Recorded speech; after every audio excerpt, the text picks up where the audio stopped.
masyarakat ke dalam golongan atau kelompok-kelompok tertentu berdasarkan perbedaan-perbedaan secara horizontal, bukan secara vertikal ataupun bertingkat. Jawaban kalian bagus-bagus.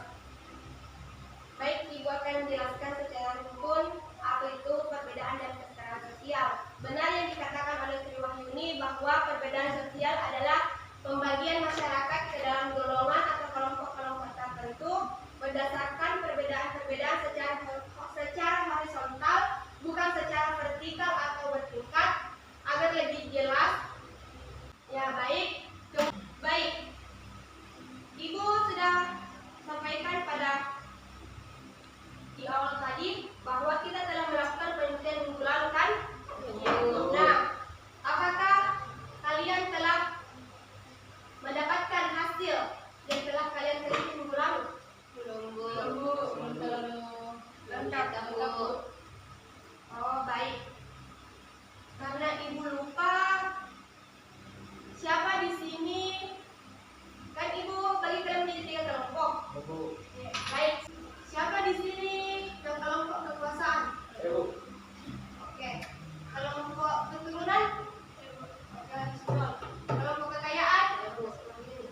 Kan Indra dan Romi itu tergabung di kelompoknya Husnul, yaitu kelompok kekuasaan. Ya, baik. Karena hasil penelitian kalian yang kalian dapatkan di lapangan itu masih kurang jelas, belum kalian dapat sepenuhnya, maka Ibu kasih waktu kalian itu kurang lebih 15 menit untuk melengkapi hasil diskusi kalian di lapangan. Baik, mungkin kalian sudah bisa mengerjakannya. Oke, sekarang apakah kalian sudah menemukan? Sudah, Bu. Apakah presentasi kalian sudah lengkap? Sudah, Bu. Oke, kelompok 1 yaitu keturunan, silakan maju ke depan untuk mempresentasikan hasil diskusinya. Bismillahirrahmanirrahim. Perkenalkan, saya perwakilan dari kelompok 1 akan memaparkan hasil dari penelitian kami tentang salah satu jenis stratifikasi sosial, yakni keturunan. Salah satu jenis dari stratifikasi sosial lainnya ialah berdasarkan keturunan, di mana stratifikasi ini berdasarkan keturunan atau kelahiran dari individu tertentu. Sistem ini biasanya terdapat pada daerah yang menerapkan sistem pemerintahan kerajaan atau monarki.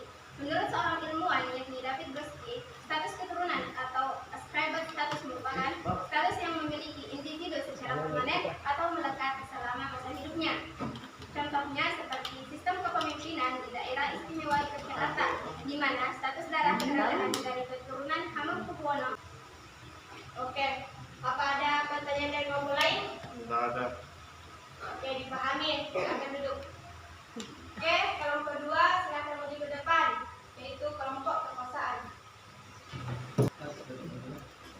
Assalamualaikum warahmatullahi wabarakatuh. Waalaikumsalam warahmatullahi wabarakatuh. Saya dari kelompok 2 ingin memaparkan hasil diskusi kami terkait perbedaan kekuasaan. Sebelumnya, apa itu kekuasaan? Kekuasaan itu secara umum diartikan sebagai sebuah kewenangan yang sudah dimiliki oleh individu atau kelompok untuk menjalankan sesuatu, baik yang bersifat wajib atau hanya hak saja. Kekuasaan memang tak hanya terdapat pada satu sektor saja, tetapi terdapat pada banyak sektor seperti sektor politik, ekonomi, maupun lingkungan. Oleh sebab itu, kekuasaan hanya sebagai pengertian atau pemahaman saja jika tidak diterapkan dan dijalankan. Kekuasaan adalah kemampuan seseorang atau sekelompok manusia untuk mempengaruhi tingkah laku seseorang atau sekelompok orang lain sehingga tingkah lakunya menjadi sesuai dengan keinginan atau adapun sifat dari kekuasaan terbagi menjadi 2. Yang pertama, position power, yang merupakan kedudukan dari seseorang, di mana kekuasaan ini kedudukan ini biasanya ada pada seseorang yang memiliki jabatan di suatu organisasi. Dalam hal ini jabatan yang dimaksud seperti ketua atau dewan pembina. Adapun sifat kedua yaitu personal power, yang merupakan kekuatan dalam diri seseorang sendiri. Dengan kata lain, seseorang itu sudah memiliki jabatan di lingkungan masyarakat seperti jabatan RT, RW, kepala desa dan sebagainya. Biasanya seseorang yang memiliki sifat personal power ini namanya sudah tersebar besar di lingkungan masyarakatnya. Adapun sumber dari kekuasaan yang pertama adalah pendidikan, yang kedua adalah kekayaan, yang ketiga adalah kepercayaan, dan yang terakhir adalah kekuatan dari dalam diri orang itu sendiri. Sekian dari kami, apakah ada yang ingin ditanyakan? Saya Pak, saya ingin bertanya, coba berikan contoh kekuasaan seperti apa dalam kehidupan masyarakat atau kehidupan sehari-hari Pak.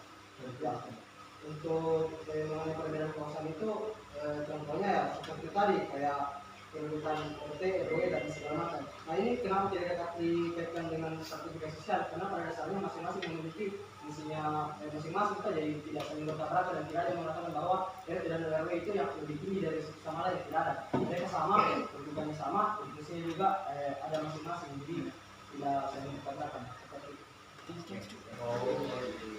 itu.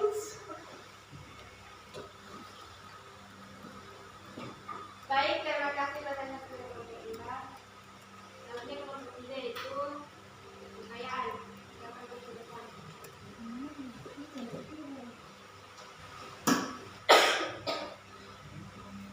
Baik, kami dari kelompok 2 akan mempresentasikan hasil penelitian kami mengenai kekayaan. Kekayaan atau aset berupa karya-karya yang dihasilkan dari pemikiran atau kecerdasan manusia, mempunyai nilai atau manfaat teknologi bagi kehidupan manusia sehingga dapat dianggap juga aset komersial. Adapun macam-macam kekayaan, yang pertama yaitu kekayaan industri. Kekayaan industri adalah hak eksklusif yang diberikan oleh negara Republik Indonesia kepada pendesain atas hasil kreasinya untuk selama waktu tertentu melaksanakan sendiri atau memberikan persetujuannya kepada pihak lain untuk melaksanakan hak tersebut. Hak kekayaan industri terdiri dari beberapa turunan yaitu hak paten, hak atas merek, desain industri, dan juga indikasi geografis. Kemudian yang kedua yaitu kekayaan intelektual, merupakan kekayaan yang timbul atau lahir dari kemampuan intelektual manusia. Karya-karya yang timbul atau lahir dari kemampuan intelektual manusia dapat berupa karya-karya di bidang teknologi, ilmu pengetahuan, seni, dan sastra. Kekayaan intelektual ini juga adalah hak untuk menikmati secara ekonomis hasil dari suatu kreativitas intelektual. Objek yang diatur dalam kekayaan intelektual berupa karya yang dihasilkan oleh kemampuan intelektual manusia.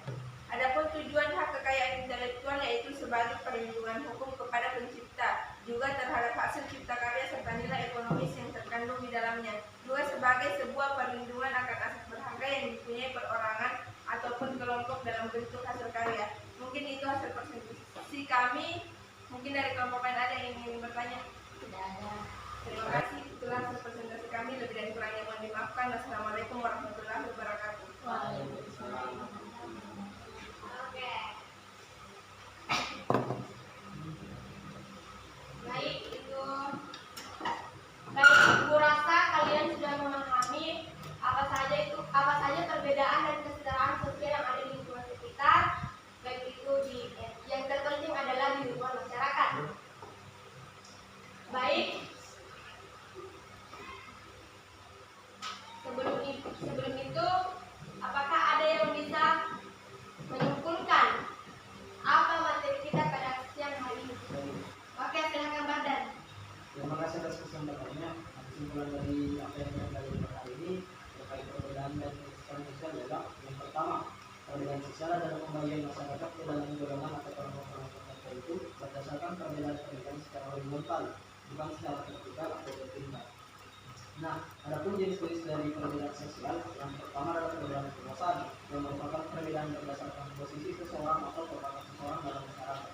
Yang kedua adalah perbedaan kekayaan, yang dimana perbedaan ini dilatar belakangi oleh kemampuan ekonomi serta kepemilikan dalam masyarakat. Dan yang terakhir adalah perbedaan keturunan yang berdasarkan faktor biologis di dalam masyarakat.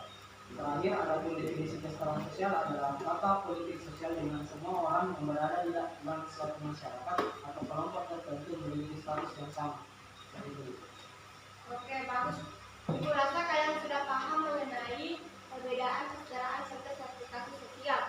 Baik, sebelum itu Ibu ingin menyampaikan dari hasil presentasi kalian masing-masing setiap kelompok bahwasanya di lingkungan masyarakat itu sebenarnya tidak diberlakukan 3 perbedaan tadi, yaitu kekuasaan, keturunan, dan kekayaan, karena Ibu rasa dalam dunia sosial, dalam dunia bermasyarakat